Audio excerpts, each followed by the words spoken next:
जय हिंद प्यारे साथियों। क्या हमारे देश में एक बार फिर से लॉकडाउन लगने जा रहा है? कोविड-19 के बाद आपने लॉकडाउन देखा, लेकिन एक बार फिर से लॉकडाउन लगने जा रहा है और इसका कुछ माहौल यहां से बनना तय हुआ है क्योंकि यूपी सरकार ने 2 दिन का वर्क फ्रॉम होम सभी के लिए अनिवार्य कर दिया है।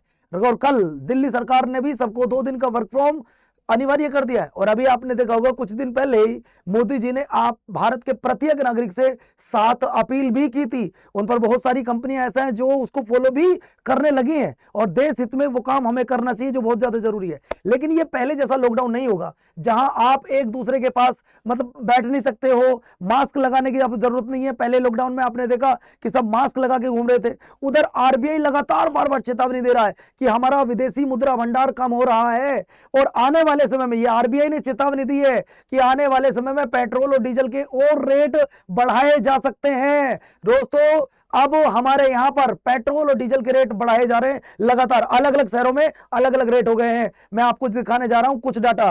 दोस्तों, इस मुद्दे को बहुत ही सिंपल भाषा में समझते हैं। मैं हूं आपका दोस्त पवन मोरल और आप सभी का स्वागत करता हूं पीएम डिफेंस स्टडी पर। मेरे प्यारे साथियों, पेट्रोल पर और डीजल पर हाइक दी है 3 रुपए की। इससे क्या क्या इंपैक्ट पड़ा है जरा उसे देख लीजिएगा। अगर हम दिल्ली की बात करते हैं तो दिल्ली में दोस्तों अब पेट्रोल 97 रुपए 77 पैसे हो गया है। अगर हम कोलकाता की बात करें तो 108 रुपए 74 पैसे हो गया है। मुंबई की बात करूं तो 106 रुपए 68 पैसे हो गया है। चेन्नई की बात करूं तो 103 रुपए 67 पैसे हो गया है। और यहां हाइक कितनी दी गई है? दिल्ली में 3 रुपए की हाइक दी है, मतलब इतना रेट बढ़ाया है। पहले 94 था, अब 97 हो गया है। कोलकाता में पहले 105 था, अब 108 हो गया है। मुंबई में 3 रुपए 14 पैसे बढ़े हैं। चेन्नई में भी 2 रुपए 83 पैसे बढ़े हैं। अगर मैं डीजल की बात करूं तो डीजल अब दिल्ली में 90 रुपए लीटर हो गया है, 90 रुपए 67 पैसे।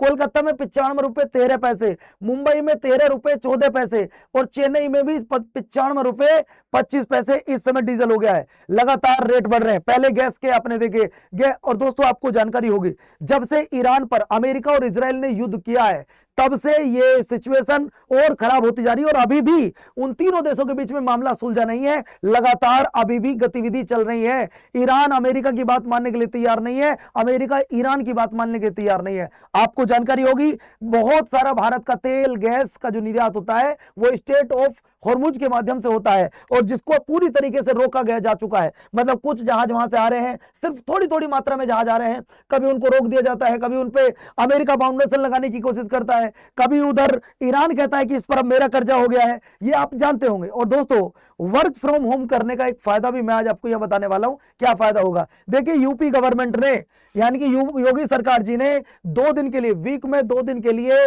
आपको वर्क फ्रॉम होम का अनाउंसमेंट कर दिया है।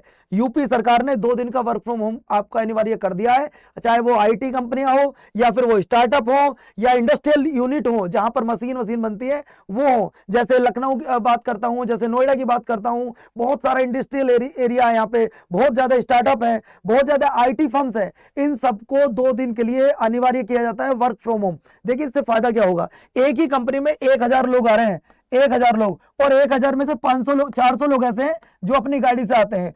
एक दिन में अगर वो 5 लीटर भी तेल करते हैं तो 4 5 20, 2000 लीटर तेल खर्च हो रहा है। इसको बचाना है। देखिए, आने वाले समय में एक दिन मोदी जी ने संसद में बात कही थी कि ये युद्ध छोटा नहीं चलेगा। ये युद्ध हो सकता है जो ईरान, अमेरिका और इजराइल के बीच में चल रहा है। ये युद्ध जल्दी से नहीं रुकेगा, लंबा जा सकता है। उधर आपने देखा कि यूक्रेन और रसिया का युद्ध काफी लंबा चल रहा है और ये युद्ध भी इतनी आसानी से थमने वाला नहीं है। ये मोदी जी ने इस बात का पहले ही अनुमान लगाकर हम सब देशवासियों के सामने रख दिया था एक दिन संसद में।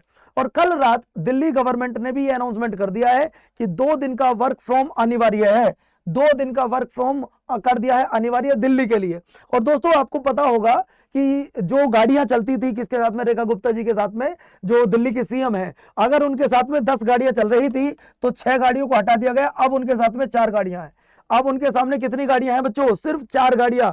अगर मैं बात करता हूं दोस्तों, तो वो भी इस चीज को फॉलो कर रही हैं। पीएम मोदी जी ने भारत की जनता से अपील की थी और वो 7 अपील थी।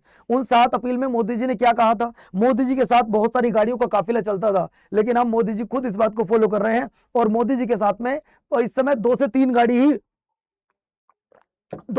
ही चल रही हैं। पीएम मोदी जी ने 7 अपील क्या की हैं, एक बार जरा उनको देख लेते हैं। पहली अपील मोदी जी ने यह कहा था कि कंपनी मतलब वर्क फ्रॉम होना चाहिए। सबसे पहले क्या होना चाहिए, वर्क फ्रॉम होम होना चाहिए। दूसरा, 1 साल तक आप सोना मत खरीदिएगा, ये इन्होंने बोला है। तीसरा, इन्होंने बोला है कि पेट्रोल और डीजल का हमें बचाना है। हमें अपनी जो गाड़ियों से आप लोग जाते हो, कंपनी जाते हो, ऑफिस जाते हो, आप ट्राई कीजिए जितना हो सके मेट्रो से जाइए, हो सके आप बस से जाइएगा, है ना। पब्लिक ट्रांसपोर्ट का आप ट्रांसपोर्ट का यूज कीजिए, अपनी गाड़ियों का कम यूज कीजिए। यानी कि हमें पेट्रोल को बचाना है, हमें डीजल को बचाना है। इसके बाद जो हमारा कुकिंग ऑयल हो रहा है, जो हमारा तेल है, उसका कम यूज करना है, क्योंकि तेल को भी हमारा बहुत सारा विदेश से आता है, स्ट्रेट ऑफ हॉर्मुज के माध्यम से आता है। इसके बाद नेक्स्ट मेरे प्यारे साथियों, यहां पे हमें क्या करना है, स्वदेशी खेती करनी है। हमें जो फर्टिलाइजर है उनका भी कम यूज करना है, मतलब हमें फर्टिलाइजर का भी कम यूज करना है, देसी खाद पर ज्यादा ध्यान देना है। इसके बाद मतलब नेचुरल फार्मिंग करनी है। ये देखो वो कह रहे हैं हम नेचुरल फार्मिंग पर चले आओ। इसके बाद उन्होंने क्या कहा है, जो ब्रांडेड चीजें हैं, जो ब्रांडेड प्रोडक्ट हैं, उनको हटाओ और ब्रांडेड फार्म हटा के आप स्वदेशी को अपनाओ। ब्रांडेड चीजें जो हैं उनको पीछे करो और जो आप स्वदेशी प्रोडक्ट है उन्हें आप अपनाओ। इसके बाद उन्होंने कहा आप 1 साल तक विदेशी यात्रा मत करो।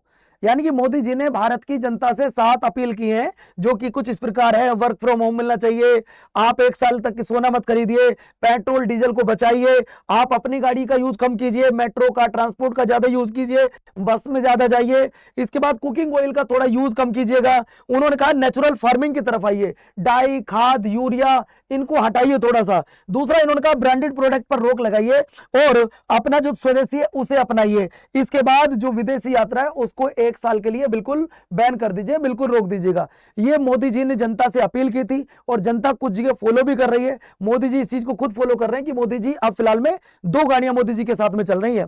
इसके बाद दोस्तों मैंने अभी आपको बताया कि आरबीआई ने लगातार ये चेतावनी दी है कि विदेशी मुद्रा भंडार हमारा कम हो रहा है और आने वाले समय में शायद हो सकता है ये आरबीआई की चेतावनी है कि तेल के और भी रेट बढ़ाए जा सकते हैं। देखो साथियों, मैं आपको कुछ बताना चाहूंगा। दरअसल भारत दुनिया का दूसरा सबसे बड़ा सोने का खरीदार है। हम सोने को बाहर से खरीदते हैं, अदर कंट्रियों से।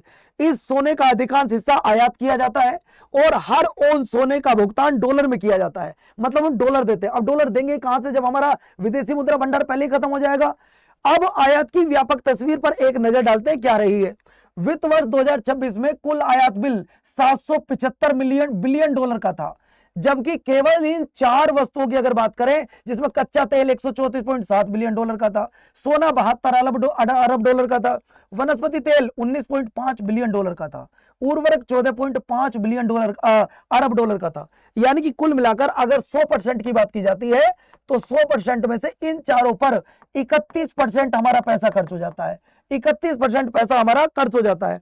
तो भारत सरकार ने कहा है अभी 1 साल तक हमें सोना नहीं खरीदना है, विदेशी यात्रा पर नहीं जाना है। जैसा मैंने अभी आपको बताया कि दोस्तों हमारे आरबीआई ने चेतावनी दी है कि हमारा विदेशी मुद्रा भंडार कम हो रहा है। देखो भारत का विदेशी मुद्रा भंडार लगभग इतना है, 1 मई 2026 को समाप्त हुए सप्ताह तक 690.69 बिलियन डॉलर था, लेकिन फरवरी 2026 के अंत में यह 728 अरब डॉलर था। अब आप देखो 728 से हम 690 तक आ चुके हैं और नीचे गिरा है। आरबीआई द्वारा प्रतिबंध ये भंडार विश्व स्तर पर शीर्ष 4 में से एक है और लगभग 11 महीनों में आयात को कवर करते हैं। 11 महीने के आयात को हम कवर कर सकते हैं अभी। लेकिन मोदी जी ने जो 7 अपील किए हैं उन सबको भारत के सभी लोगों को उन अपील को फॉलो करना चाहिए। मेरा मानना तो यह है जो चीज देश हित में हो वो जरूर करनी चाहिए। देखिए जो इस समय ये मिडिल ईस्ट में युद्ध चल रहा है ये इतनी आसानी से और इतनी जल्दी नहीं रुकेगा। अगर नहीं रुकेगा तो देश में आई हुई विपत्ति को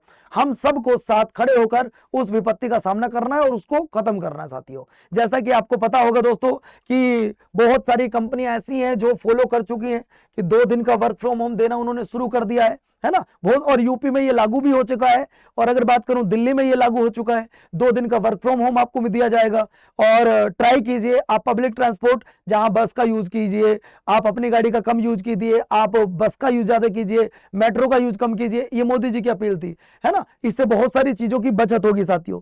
तो क्या हमारे देश में फिर से लॉकडाउन लगने जा रहा है? इसको लेकर बहुत सारे लोगों में ये चर्चा बनी हुई थी कि क्या भारत में लॉकडाउन लगेगा। हाँ, अगर इस भारत में इस बार लॉकडाउन लगता है तो ये लॉकडाउन ऐसा होगा, एक तो आपको मुंह पे मास्क नहीं लगाना होगा, कोई दिक्कत नहीं है दोस्तों, और आपको ऐसा भी नहीं कि 2 गज की दूरी, आप चाहे पास पास भी बैठ सकते हैं। ये लॉकडाउन ऐसा हो सकता है, जो लोग कंपनियों में काम कर रहे हैं, जो लोग बड़े आईटी हब में काम कर रहे हैं, उनको वर्क फ्रॉम होम दिया जा सकता है, वो घर से काम करें। देखिए इससे एक फायदा और हो सकता है, जो लोग गांव में और शहर में रहते हैं, थोड़ा फर्क समझिएगा। जो लोग शहर में रह रहे हैं वो बिना एसी के नहीं रह सकते हैं। जो लोग गांव में रहते हैं वो आराम से पेड़ पौधों के नीचे रह सकते हैं, वहां पेड़ बढ़िया पेड़ है, छांव में आराम से बैठ सकते हैं, पंखे से भी काम कर सकते हैं। शहर में ये चीज पॉसिबल नहीं है। जो बंदा गांव से शहर में आके रह रहा है, आप उसको गांव भेजिए, उससे भी कई चीजों की बचत होगी, है ना। तो ये बहुत सारे फायदे इससे हो सकते हैं। आपको क्या लगता है दोस्तों इसमें? आप मुझे अपनी कमेंट करके राय जरूर बताइएगा कि क्या हमारे बंद कर दो ना, क्या हमारे देश के अंदर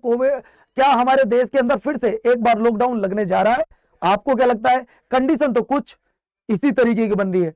आपको क्या लगता है? कमेंट करके राय, अपनी राय जरूर दीजिएगा। मैं आप सबके कमेंट्स का इंतजार करूंगा। जय हिंद, जय भारत।